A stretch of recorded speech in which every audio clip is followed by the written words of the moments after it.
Kalau kita bicara secara idealis ya, kalau kita bicara secara idealis, seorang hamba Tuhan menurut Alkitab itu adalah hamba Tuhan yang tidak boleh kerja. Idealisnya itu. Atau kalau kita pakai istilah yang lebih sederhana supaya saudara bisa memahami maksud saya, secara teori gitu.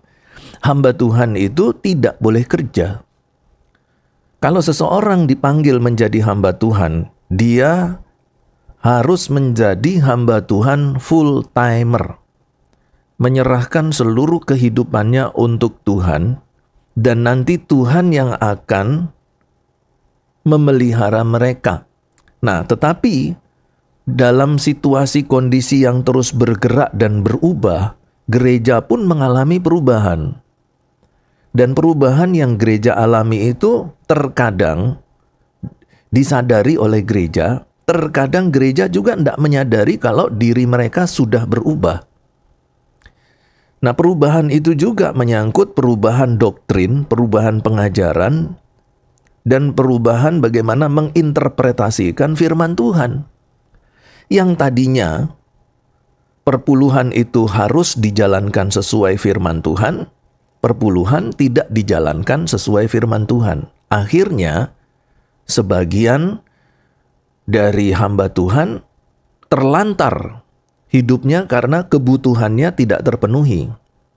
Loh, kenapa hamba-hamba Tuhan menjadi hidupnya terlantar, tidak terpenuhi kebutuhannya? Karena perpuluhan tidak dibagi rata.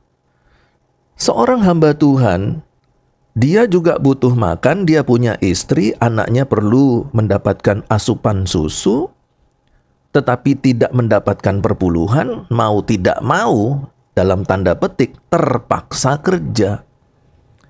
Ketika seorang hamba Tuhan terpaksa kerja, maka ada dua pihak yang salah. Pihak hamba Tuhan itu sendiri tidak beriman, dan pihak gereja yang tidak menjalankan firman Tuhan. Nah, tetapi keadaan ini kemudian terkondisi. Akhirnya, keadaan ini lambat laun diterima sebagai sesuatu yang wajar. Bahwa hamba Tuhan itu bisa kerja, mendapatkan upah dari pekerjaan lain, di samping itu dia juga melayani Tuhan. Akhirnya, terkondisi situasi seperti ini, lama-kelamaan situasi seperti ini menjadi hukum tidak tertulis. Ya, saya katakan hukum tidak tertulis. Apa hukumnya? Hamba Tuhan boleh kerja. Dan akhirnya karena terjadi penyimpangan sedikit demi sedikit dan penyimpangan itu bertumpuk-tumpuk, akhirnya yang tadinya itu salah, sekarang menjadi seolah-olah benar. Jadi gereja pada akhirnya membolehkan hamba Tuhan kerja sampingan di samping dia melayani Tuhan. Bahkan lebih parah lagi, hamba Tuhan didorong untuk jadi pengusaha. Gitu. Nah, keadaan seperti ini itu bukan sesuatu yang wajar. Ini karena penyimpangan-penyimpangan yang tidak diselesaikan, lalu kemudian lama-kelamaan dianggap benar, mendapatkan pembenaran, dan akhirnya menjadi hukum tidak tertulis di dalam gereja. Dan sekarang, mayoritas gereja tidak mempermasalahkan kalau hamba Tuhan juga kerja. Tetapi sesungguh-sungguhnya Tuhan Allah tidak pernah mengkonsepkan hamba Tuhan kerja sampingan. Lewi ditetapkan untuk menjadi hamba Tuhan dan ditetapkan tidak dapat warisan karena Lewi menjadi tanggung jawabnya Tuhan. Kehidupan Lewi. Kehidupan hamba Tuhan itu adalah tanggung jawab Tuhan.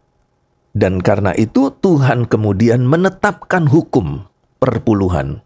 Supaya semua hamba Tuhan yang tergolong sebagai imam Lewi, mereka tetap hidup sejahtera dari perpuluhan yang dikumpulkan. Dan itu cara Tuhan bertanggung jawab karena sudah memilih Lewi sebagai hamba Tuhan full time. Tetapi karena tidak dilaksanakan sepenuhnya, maka mulailah terjadi penyimpangan-penyimpangan. Efek dari penyimpangan firman Tuhan itu adalah pada akhirnya mengkondisikan hamba Tuhan mau tidak mau harus kerja untuk bisa mempertahankan hidupnya. Begitu. Nah, tetapi sebenarnya keadaan ini adalah keadaan yang bukan merupakan skenario Tuhan, bukan. Ini skenario manusia.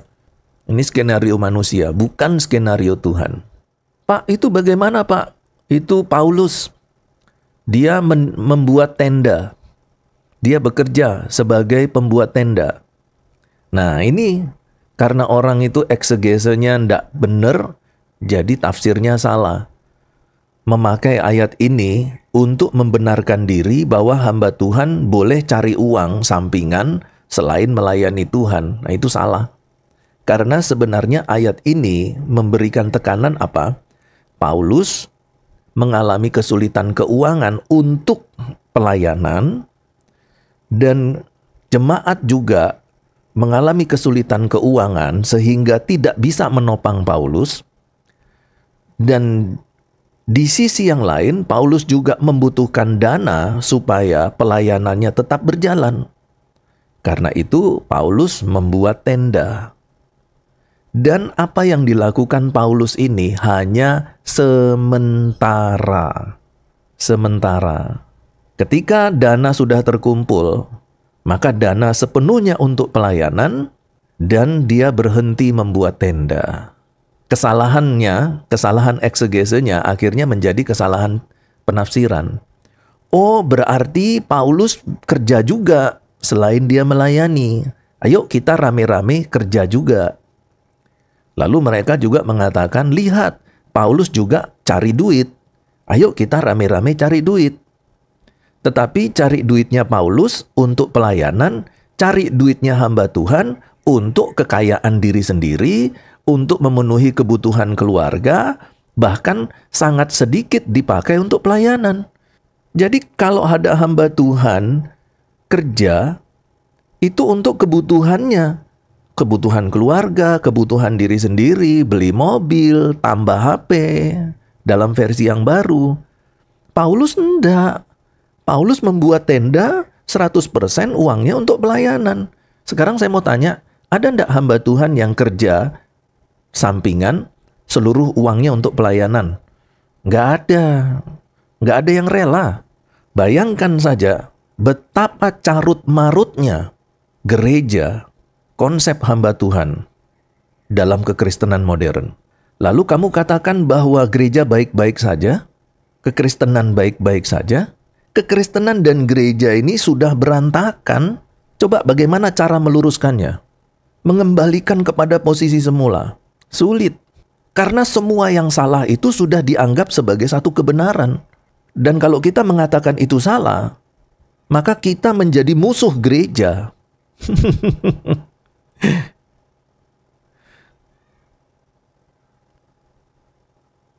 Gereja tidak di dalam keadaan baik-baik saja.